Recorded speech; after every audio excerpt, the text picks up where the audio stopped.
So today we are going to start with imaginary numbers. So imaginary numbers are now solutions to equations. So imaginary means that it's not real, right?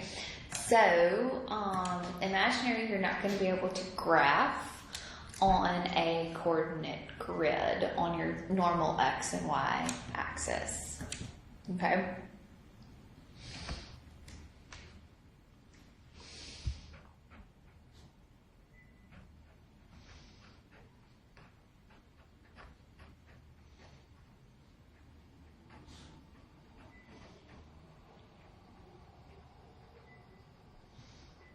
Okay, so imaginary number is something that has a letter I, okay?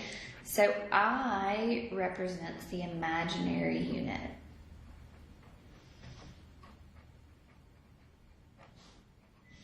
And what it represents is the square root of a negative value, okay?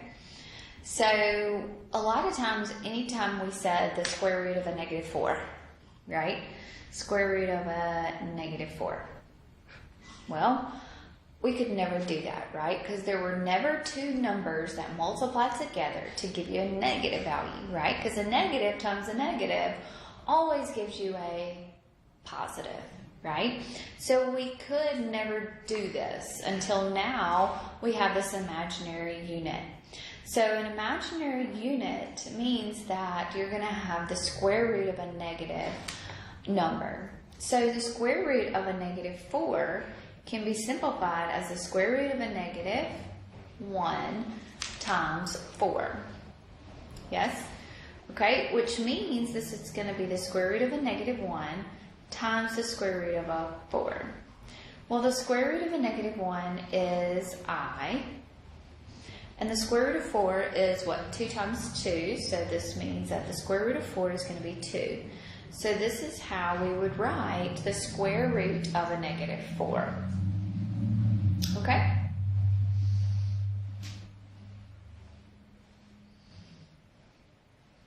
All right. So when we want to simplify negative square roots,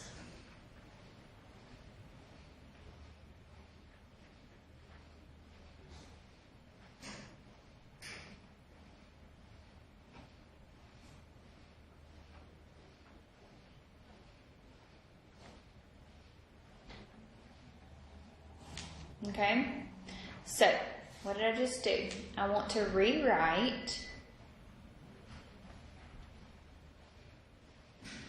square root of whatever the value is as square root of -1 times that A. Okay? Break down A.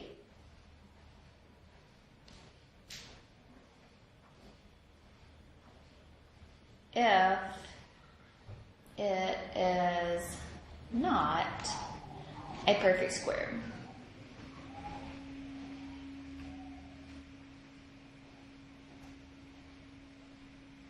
Okay? And then you'll simplify.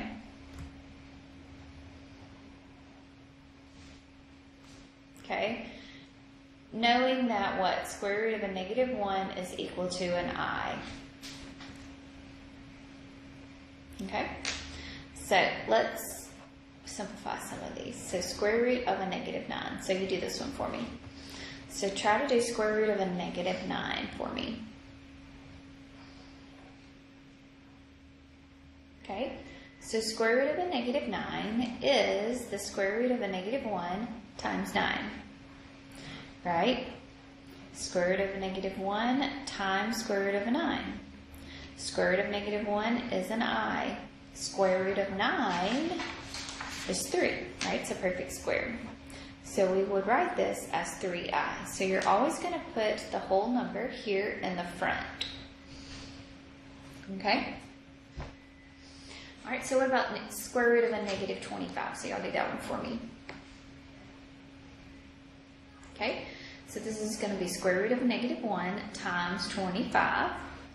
So this is going to be square root of negative 1 times square root of 25.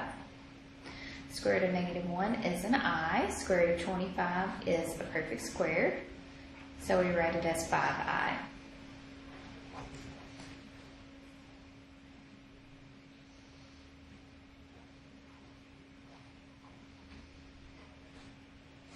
Okay, what about this one? Square root of a negative 80. So y'all try to do this one for me. Okay, so this will be square root of a negative 1 times 80. Okay, so that's square root of a negative 1 times square root of an 80. Well, 80. What multiplies together to give you an 80? Okay, 16 times what? 5, right? 16 times 5. So 16 times 5 gives you an 80, right? Well, is 16 a perfect square? It is.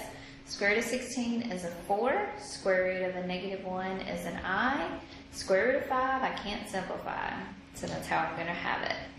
Okay? So this is going to be 4I square root of 5.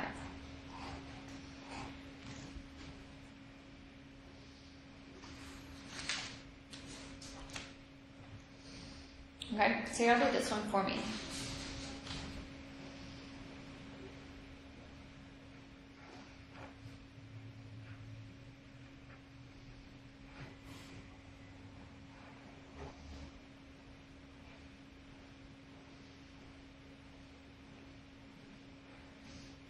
So y'all do these two for me.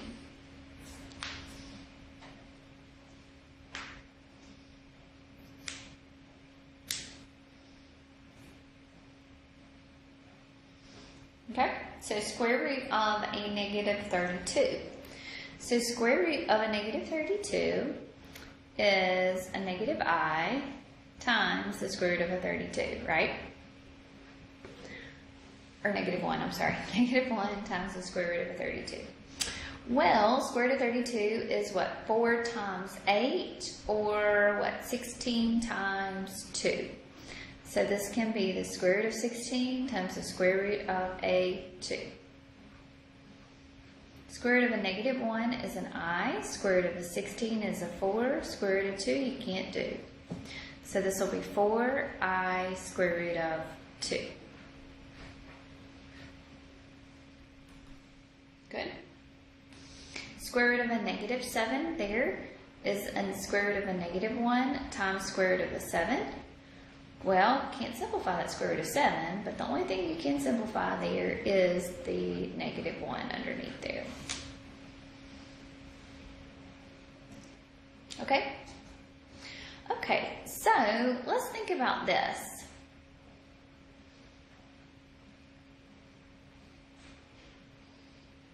Okay, if I is equal to what? Square root of a negative 1. Then that means that I squared is going to be equal to a negative 1, right? So, if I squared, right, because that means what? Square root of a negative 1 squared, right, which would be just a negative 1, okay? Well, then I cubed is what? I cubed is I squared times I. Yeah? I squared is a negative 1. So this is going to be a negative I. I to the 4th is going to be I squared times I squared. Right? So that's negative 1 times negative 1, which is going to be a positive 1. I to the 5th is going to be I to the 4th times I. I to the 4th is 1 times I. So we're back to our I. Okay? I to the 6th is going to be I squared times I squared times I squared, right? Which is negative 1 times negative 1 times negative 1, which is a negative 1. Okay, do you see the pattern that we've got going, kind of? Okay, so if I wanted to simplify I to the 15th power, okay, so how many I squareds is I to the 15th power? 7 of them, right? So I squared raised to the 7th power. I squared raised to the 7th power will give me I to the 14th power, right? So that means that I would need to multiply by an I here. So I squared is what? A negative 1. Negative 1 raised to the 7th power is going to give me a negative 1. So here, this answer is going to be a negative I.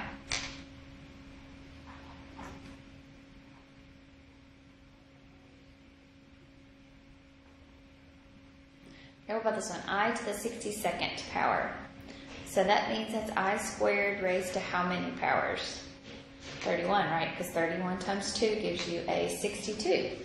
Well, I squared is what? Negative 1 raised to the 31st. So that's going to be equal to a negative 1. Good? All right. So let's put this into practice just a little bit. Okay? So working with some imaginary numbers. So when you're multiplying, so we know that I squared is going to be equal to a negative 1. So just remember this, right? Square root of a negative 1 is going to be equal to I. So you need to remember this. These are two things right here that you need to stick in your brain, okay? So 4I times a 7I. If I wanted to multiply this then. So if I want to multiply this, I'm going to say 4 times 7, which gives me a 28. And I times I is going to give me an I squared, right? Because we add those exponents there. So this is going to be 28, and I squared is equal to a negative 1. So this is going to be a negative 28 when you multiply these two imaginary numbers together.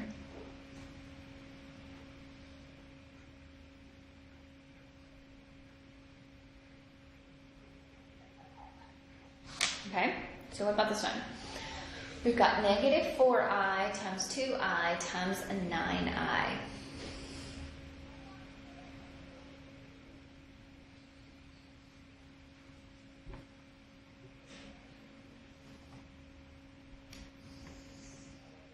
Okay, so negative 4 times 2 is a negative 8 times 9 is a negative 72. And I times I times I, so it's going to be an I cubed, right? Well, I cubed is I squared times I. Well, I squared is a negative 1. Okay, so a negative times a negative is a positive, so this is going to be a positive 72I.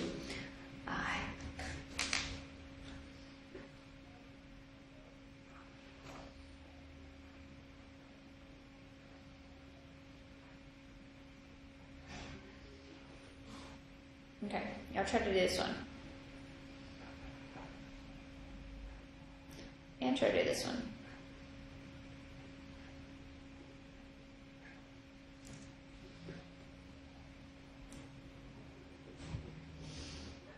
Okay, so take a minute and try to do these for me. So 2I cubed is 2 cubed, so it's going to be an 8I cubed times a 5I.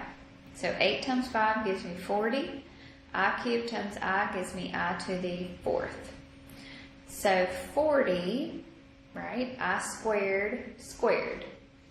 So that's a negative 1 squared, so that's just going to be a positive 40.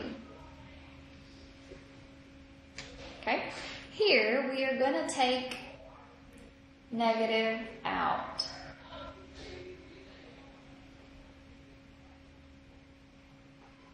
So take the I out of that square root first. So square root of a negative 18 is going to be I times square root of an 18. right? Square root of a negative 10 is going to be I square root of 10, okay? So now we can multiply the radicals. So we can say I times I, which is an I squared, 18 times 10, which is a 180, okay? So I squared is equal to a negative 1, and 180 is what, 36 times 5? So square root of 36 is a perfect square. It's a 6. Can't do anything with that 5, so here we'll have this. So it'll be a negative 6 square root of 5.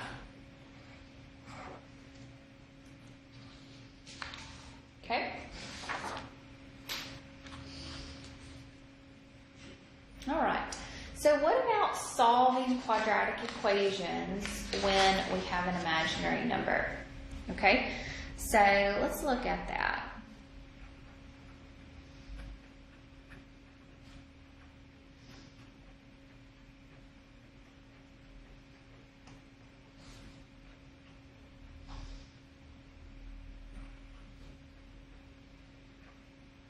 Okay, so x squared plus 4 equals a 0. Am I going to be able to solve this? Okay, I can't solve this by factoring because there are no factors of x squared plus a 4 here. So I'm going to use my square root method. So I'm going to move the 4 to the other side. So when I move the 4 to the other side, it becomes a negative. Okay, so now I'm going to do what? Take the square root of both sides. So x squared, square root of x squared is an x. And now the square root of a negative 4, we know what that is, right? So square root of a negative 1 times the square root of a 4. So this is going to be plus and minus. Square root of a negative 1 is an I. Square root of 4 is a 2. But remember, we write it with the number in the front, so this will be 2I. So this will be a plus and a minus 2I.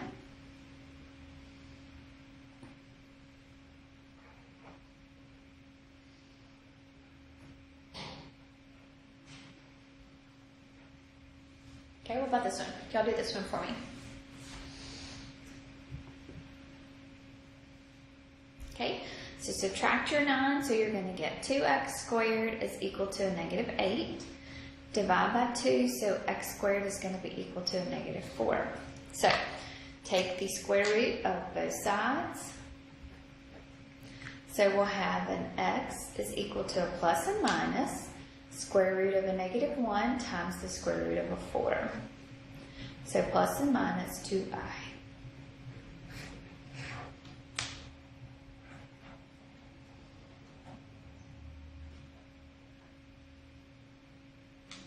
Okay, y'all do this one for me. So x squared plus 13 is equal to a 1. Okay, so subtract your 13, so you're going to get x squared is equal to a negative 12. Now you're finished, so you're going to take the square root of both sides. Since you've isolated that square, you're going to take the square root. So you're going to get x is equal to plus and minus square root of a negative 1 times square root of a 12.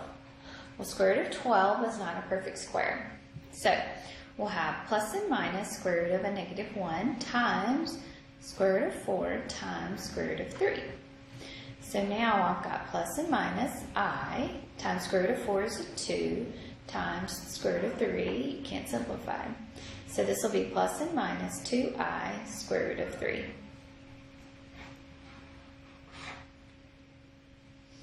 Okay, let's do one more here.